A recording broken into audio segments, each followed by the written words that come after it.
What is going on, guys? Welcome to another episode of TASTIC CUTS. So I don't want to talk so much on this intro. I want to dive straight into DaVinci Resolve. But before we do that, please leave a like, subscribe, and comment down below what you want to see next on TASTIC CUTS. Thank you for being here. Let's dive into DaVinci Resolve, and today's topic is color grading. Let's go.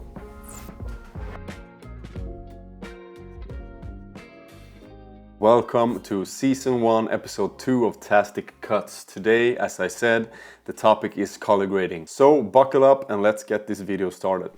So as you can see, I've already converted this to Rec 709. I work in a DaVinci Wide Gamut, DaVinci Intermediate color space, and with a gamma output of Rec 709A because I am editing on a Mac display. So as you can see, I have my CST in and CST out nodes here.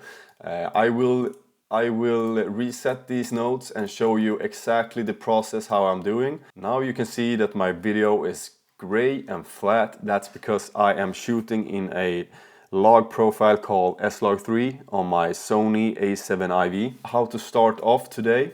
We can delete these nodes and add 2 new nodes just so you can see how it's done. How you add a new node, you press Shift and S again. Now we have 2 nodes here, and one we are going to call CST in, and the last one we are going to call CST out.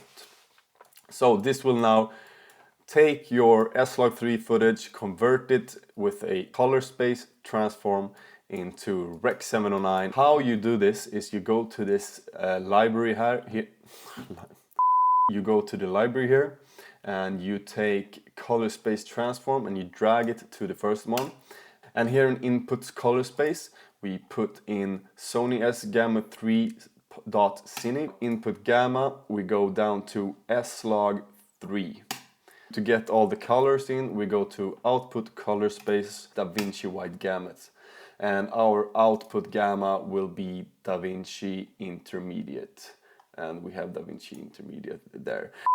By the way, guys, I forgot to tell you, as I said right now, I'm working in a DaVinci Wide Gamut, DaVinci Intermediate color space. If you also want to work in that color space, you have to go, to get it right, you have to go to project settings down here. And you have to go to color management. And this is my color science, and this is my timeline color space, DaVinci Wide Gamut, Intermediate, and output color space Rec 709A because I'm grading on a Mac display. This is the settings I'm using. I just had to show you so you know.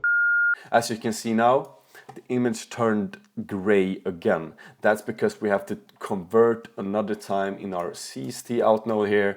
So this can send signals to this one and convert it to the right color space. Now we're going to do the opposite from these two. We're going to put DaVinci Wide Gamut and DaVinci Intermediate on the CST out node in the top here. Input color space, we go down, Wide Gamut, there we have that. And input gamma, we go down to DaVinci Intermediate. And on our output color space here, we are going to choose Rec 709. Here we have Rec 709. And on my output gamma, I will use Rec 709A. I put Rec 709A at my output gamma because that is my color space that I'm working in. Now when we have our CST nodes here, we want to do all our color grading between these 2 nodes here. We press out 3 nodes here, so Option and S 3 times. You get some nodes here between everything. First one here, we want to name Primaries. Second one here, I want to name Saturation. Third one here, I want to name Contrast. So again, this is just a beginner, easy way to color grade. And if you want me to go deep inside how I color grade my footage, please leave a comment down below and I'll see if I can do a video on that as well. But that will be a much more longer and complex video. But if that's something you would like to see, please leave a comment, subscribe and like, and do the YouTube thing, you know. And sorry, my bad, I forgot one node that I want to add. So if you press Shift and S, you will get a node before the primaries. and we want to name that white balance. Oh, vad hände nu då? Oh, Jesus Kristus, Amalia. And you want to name this white balance. So white balance, primaries, saturation and contrast. We will first go through with the white balance. So what we want to do now is go here down to the scopes and expand that on this expand button here. And as you can see, I have parade, waveform, and I have my histogram and my vertical scopes. And what we want to do now, take this white balance node here, we want to right click, we'll go down to gamma, and we want to put that in linear. We want to go to our primary wheels here and take the gain wheel and just, you see if I push it, here I push it to the reds and yellows and orange. If I drag this down here, we go into the blues and you see the vector scope is just changing like, yeah, very much. I want this footage to be slightly more down. You can see that the vector scope is moving down and getting it a cooler, more white balanced image. That actually looks much more nice. So let's put it around here. Now you can see this is the difference. It's a small adjustment. So this was before and this is after, a little bit more corrected with the white balance.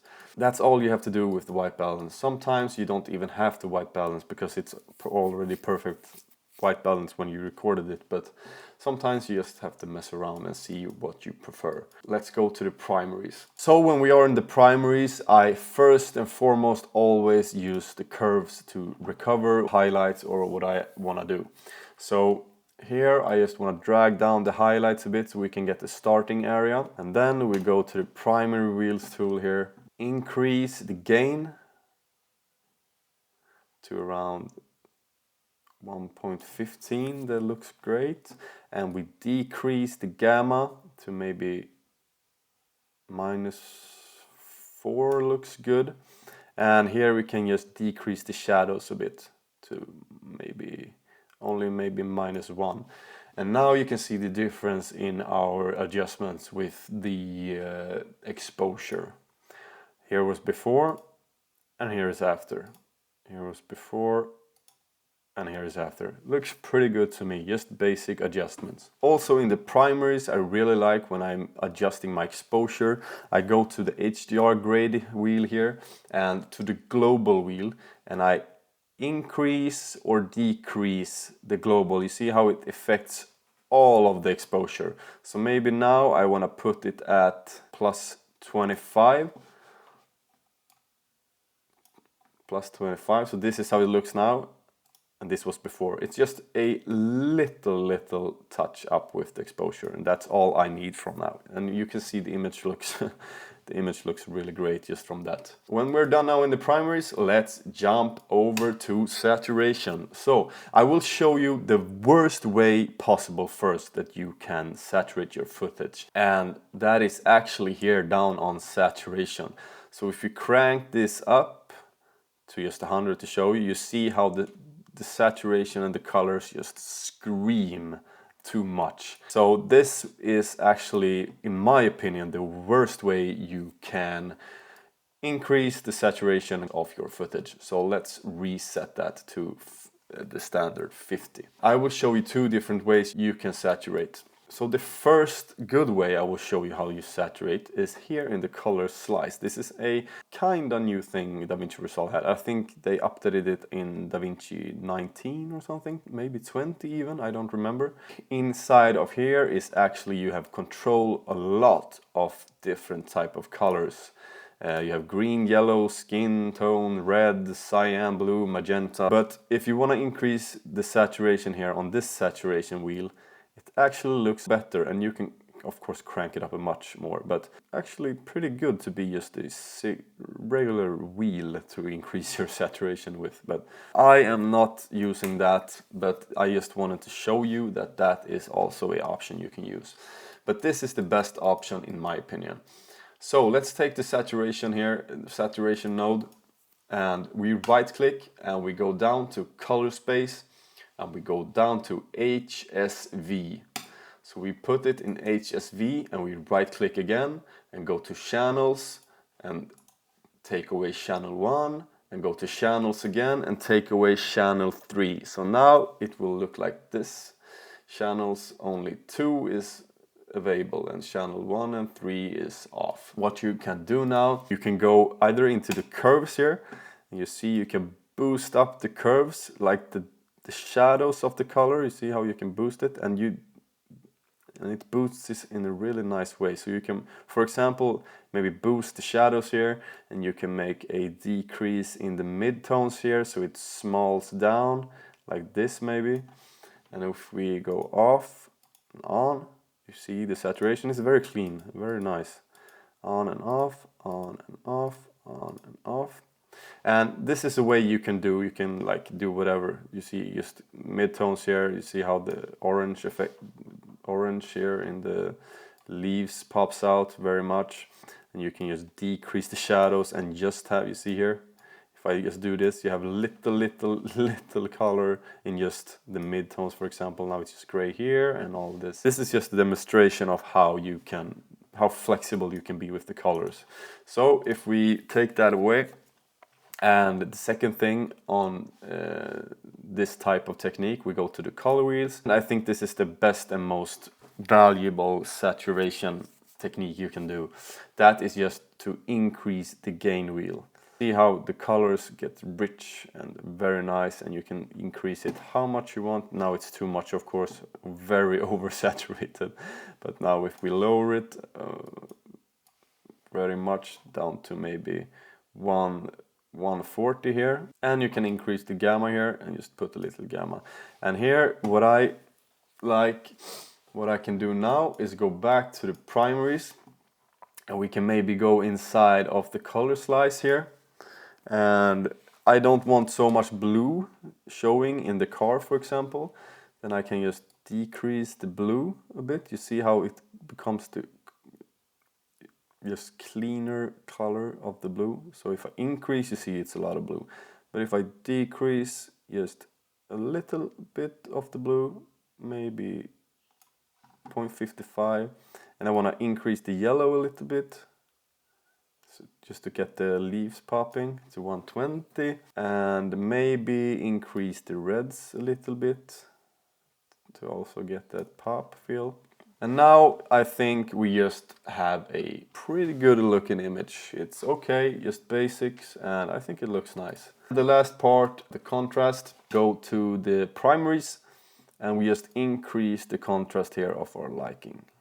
Maybe around 1.1 looks good. And now what we can do as well to just get that deeper look on our contrast, go to our curves here, and you press these 3 dots right up here in the right corner, boom, and you go to lines. So you got lines, and what this does is when you pinpoint a point here, you get this curve, you get this lines you can like curve the curves even more with. So if we reset it, go again, yeah, we have editable splines in, and I want to cut the highlights a bit, not too much, and I want to maybe increase the shadows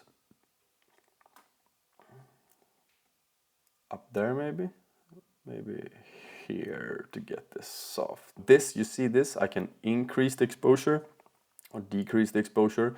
I want to take this, drag it out in a straight line and just pull it down like this. And then I want to take this highlight node here and do the exact same thing. I drag it down, but I want to pull it up. See how rich the contrast becomes? And if we take away the contrast now, boom, that's the original. And that is with the contrast. So that's it for today's episode. Thank you for tuning in on TASTIC CUTS. Today we talked about color grading and how to use CST's color space transforms in DaVinci Resolve. Also primaries, white balance, saturation, and the contrast. If there is anything else you want me to answer regarding this episode, please comment down below and I'd be happy to answer your questions.